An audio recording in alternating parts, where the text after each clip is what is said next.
খুনি হাসিনা তার বক্তব্যে বলেছিল ১/১১ এবং ২৮শে অক্টোবর এগুলো সবকিছু তার আন্দোলনের অংশ ছিল।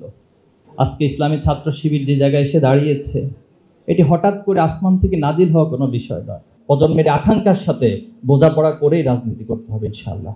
সে ২৮শে অক্টোবরের উপর ভিত্তি করে খুনি হাসিনা ১/১১ নামক যে বাংলাদেশের জন্য কালো অধ্যায় সেটি রচনা করেছিল এবং বাংলাদেশে আলটিমেটলি একটি ফ্যাসিবাদী রাষ্ট্রে এবং ফ্যাসিবাদী অকার্যকর রাষ্ট্রে পরিণত করার জন্য নীল নকশা এঁকেছিল। সেদিন হাসিনা ঘোষণা দিয়েছিল সারা দেশ থেকে সবাই লগি বৈঠা নিয়ে ঢাকায় আগমন করার জন্য, এবং খুনি হাসিনা তার বক্তব্যে বলেছিল ১/১১ এবং ২৮শে অক্টোবর এগুলো সবকিছু তার আন্দোলনের অংশ ছিল। আজকে ইসলামী ছাত্র শিবির যে জায়গায় এসে দাঁড়িয়েছে, এটি হঠাৎ করে আসমান থেকে নাজিল হওয়া কোনো বিষয় নয়, বরং আমাদের প্রতিটি শহীদের রক্ত, আমাদের সেই রক্তের যে স্পৃহা, যে প্রেরণা, সেই প্রেরণার উপরে ভিত্তি করে আল্লাহ রাব্বুল আলামিনের একান্ত মেহেরবানিতে আজকে আমরা এখানে এসে দাঁড়াতে পেরেছি। আজকে এখানে ঢোকার পরেও আমি সহ নিঃসন্দেহে এখানে যারা আছেন সবার ভিতরে এই উপলব্ধি হচ্ছে সব দিকে লাল ছোপ লেগে আছে।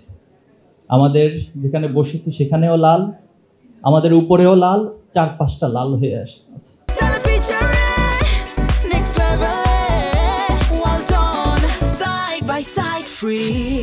প্রতিটি ঘুমকৃত যারা ফিরে আসেনি সকলের পরিবারে এই চিন্তা এবং এই অবস্থা বিরাজ করছে।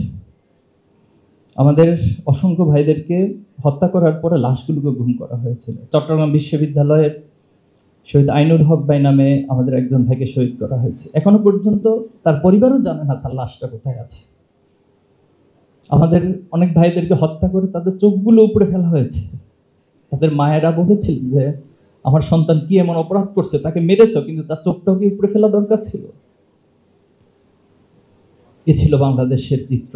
এভাবেই বাংলাদেশ জুলাই এবং আগস্ট পর্যন্ত অতিক্রান্ত করেছে। জুলাই এবং আগস্টে এসে দীর্ঘ ত্যাগ কোরবানির উপরে এই প্রজন্ম সিদ্ধান্ত নিয়েছে আমরা আমাদের জীবন দিব। আমরা একজন নয়, শত শত নয়, হাজার হাজার, লক্ষ লক্ষ যুবক জীবন দিব, কিন্তু বাংলাদেশকে এভাবে আর চলতে দেওয়া যায় না। এভাবে রক্তের বন্যার উপর দিয়ে বাংলাদেশ চলতে পারে না।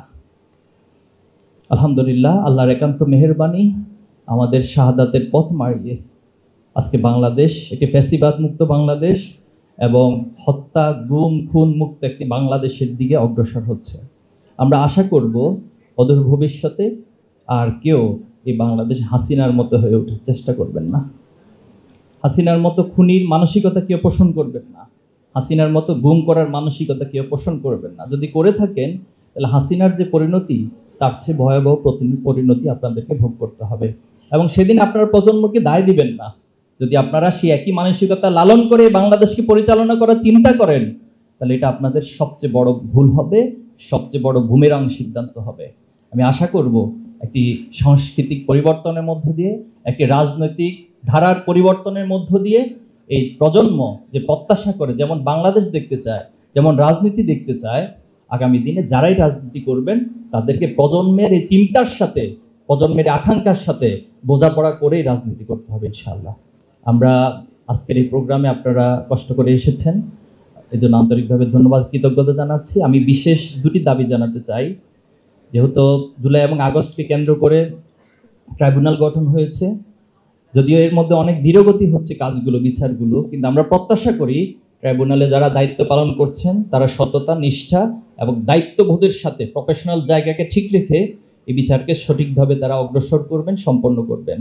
পাশাপাশি যেহেতু ২৮শে অক্টোবরের মধ্য দিয়ে বাংলাদেশে ফ্যাসিবাদের বীজ বপন হয়েছিল, পাটাতন তৈরি হয়েছিল, এবং এই হত্যাকাণ্ডের মধ্য দিয়ে পরবর্তীতে প্রত্যেকটি হত্যাকাণ্ড সংঘটিত হয়েছিল।